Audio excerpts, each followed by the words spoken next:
So I was watching a documentary about the Second Amendment. And while I was watching the documentary, it kind of brought to my recollection the whole situation that happened in Katrina in 2005. So there's a conversation about the idea of confiscation of firearms. And a lot of people think that the idea of confiscating firearms is kind of antiquated and could never happen. The problem is that it actually happened here in America. I've actually been on TV shows where I was asked about confiscation. I think I was on Bill Maher, where I was asked about confiscation, and I said it never happened in America. Well, that's actually a lie. Well, I don't know. I mean, I know you're against any sort of registry because you think that leads to confiscation, but... Well, it has before, though. In America? No, in America. That's what we're trying to prevent. But it has happened in places where people use as examples of shining beacons of what we should do gun control-wise here in America. And I misstated that. It's actually happened, and it happened in 2005 during Katrina. You actually had officers going door to door confiscating people's weapons. And I think a lot of people don't know about that. And there are actually several documentaries about that. They say there are no orders to use force, just strong persuasion, sometimes entering open houses with guns drawn, and instructions to disarm anyone inside. You say guns will be taken? Yeah, no one will be able to be armed. We will take all weapons.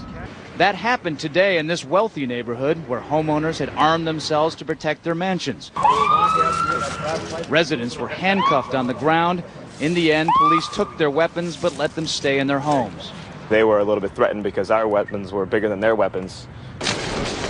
For many of the police and guard troops, it is an uncomfortable job to do this in an American city. This has been documented, so much so that the NRA and other gun lobby groups actually had to go out and file a claim against the city in order for them to return the guns that they took from people during this situation. And then the funny thing is, I had people who actually made comments in the comment section when I posted this tweet about it. And they were saying something to the effect of, oh, well, great way to take things out of context. And I'm guessing they're insinuating because it was after a major hurricane and it was flooding and it was a disaster zone, that somehow that makes it better to take people's firearms. Police, open the door. They had AR-15s or M16s. They were pointing at us. They told us, put your hands up in the air. Let us see your hands. They're drawing down on me, and they let the looters run rampant for over a week? Are you kidding me? I really thought they were going to kill me. I really did. They didn't care what your rights were.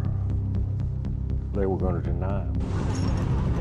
You're letting the thugs get away with everything, and you're coming to honest, good citizens and taking away their protection, and it is wrong, wrong, wrong.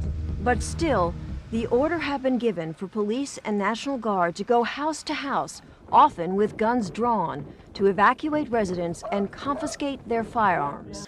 If people decided to stay and protect their homes with their firearms, to me, that makes the most sense in the world for them to keep their firearms to protect themselves. That's the very reason why they have them.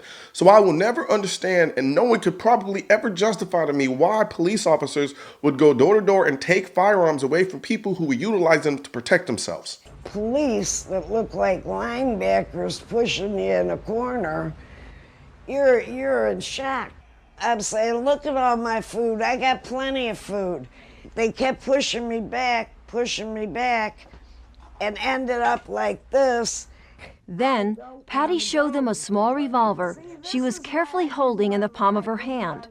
A camera crew was there to capture what unfolded next.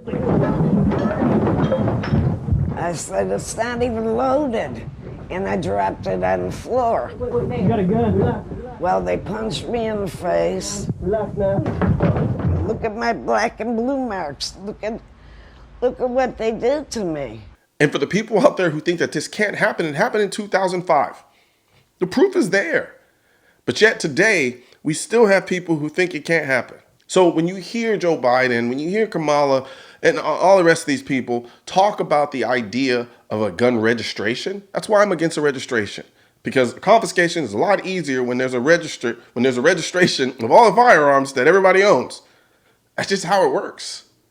So please understand, this is not fear-mongering. But when it comes to getting what they want, when it comes to making sure that the agenda that they want to actually make happen, oh no, they're about as clever as they come. Which is the whole notion behind the idea that we're going to have a mandatory gun buyback. And then if you don't sell your guns back, then we'll come and we'll arrest you. That's the part that they don't say. Do you believe in the mandatory buyback of quote-unquote assault weapons? And whether or not you do, how does that idea not go against fundamentally the Second Amendment? Yeah, great question. I do believe that we need to do buybacks, and I'll tell you why. So to gun owners out there who say, well, a Biden administration means they're going to come for my guns. Bingo. You're right if you have an assault weapon. The fact of the matter is they should be illegal, period. So please, people, understand, this has actually happened before.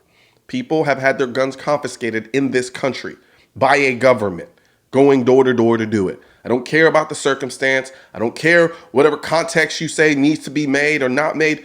At the end of the day, they went door to door and they took people's firearms. And these people weren't criminals. Some people may have been criminals, but they were taking firearms from people who weren't criminals. That's a confiscation. And that's a confiscation that has happened in recent history. So if you think that it can't happen here, you're fooling yourself. Right now, there's a culture war against the Second Amendment, which is why I need your help spreading our message to counter their message. You can help do this by leaving a comment, sharing this video, and clicking the bell and subscribe button. Let my voice be your voice, and let them know you want to keep America tactical, because the right to keep and bear arms shall not be infringed wasn't a suggestion, it was a directive.